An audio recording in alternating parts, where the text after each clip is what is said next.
अस्सलामु अलैकुम वरहमतुल्लाहि वबरकातुहू। मुहर्रमुल हराम को अल्लाह सुब्हाना ताला ने अपना महीना करार दिया है।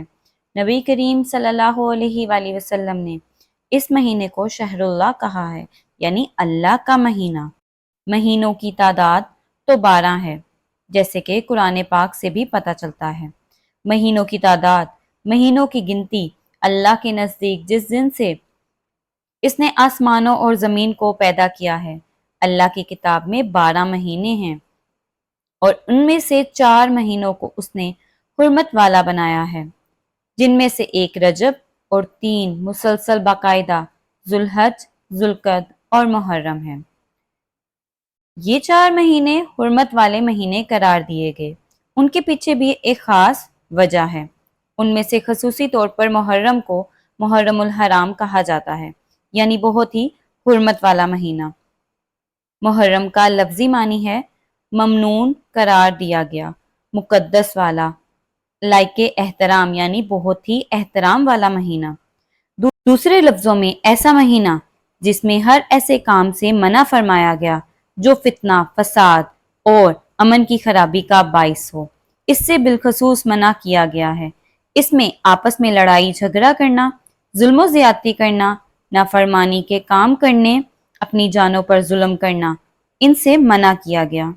वैसे तो इंसान को कभी भी अपने आप को हलाकत में नहीं डालना चाहिए, अपने ऊपर जुल्म नहीं करना चाहिए, दूसरे इंसानों पर भी जुल्म नहीं करना चाहिए। इसकी खास तौर पर प्रैक्टिस करवाई गई। अब देखिए कि साल का आगाज एक हुर्मत वाले मुकद्दस महीने से हो और साल का इख्तिताम भी एक मुकद्दस महीने से हो, तो इसका क्या मतलब है। इसका खास ख्याल रखना चाहिए, यानी किसी काम का आगाज और उसके इख्तिताम पर अगर खुसूसी हिदायत दी जा रही है, तो इसका मतलब है कि पूरा साल हमें परहेजगारी में गुजारनी चाहिए। मिसाल के तौर पर दोनों किनारों पर हुर्मत वाले महीने हैं। हज के महीने में लोग क्या करते हैं, जब हज पर जाते हैं तो एहराम पहनते हैं और हालत एहराम में हज के फ़राइज़ अदा करते हैं। माशरे के अंदर अगर ये दो चीज़ें ख़त्म हो जाएं, गुनाह और आपस की लड़ाई, तो वो माशरा कैसा ही खूबसूरत माशरा होगा। मिसाल के तौर पर अगर किसी घर के अंदर ये दोनों चीज़ें ख़त्म हो जाएं, आपस की लड़ाई, गुनाह, तो वो घर कैसा ही अमन का गहवारा बन जाएगा।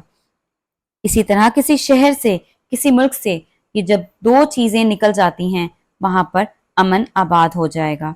हज पर भी ये प्रैक्टिस करवाई जाती है।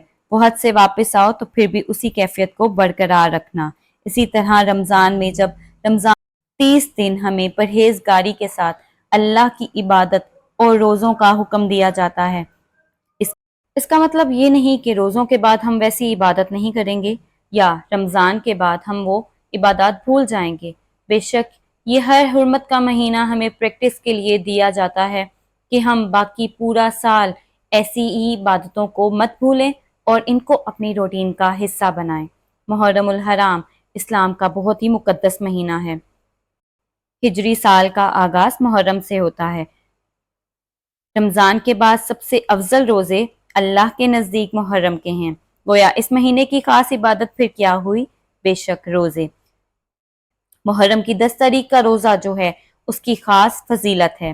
मुहर्रमुल हराम की एक खास अहमियत ये भी है कि ये हिजरी साल का पहला महीना है। ये महीना अजमत और बरकत वाला है और बेशक ये हुर्मत वाला महीना है।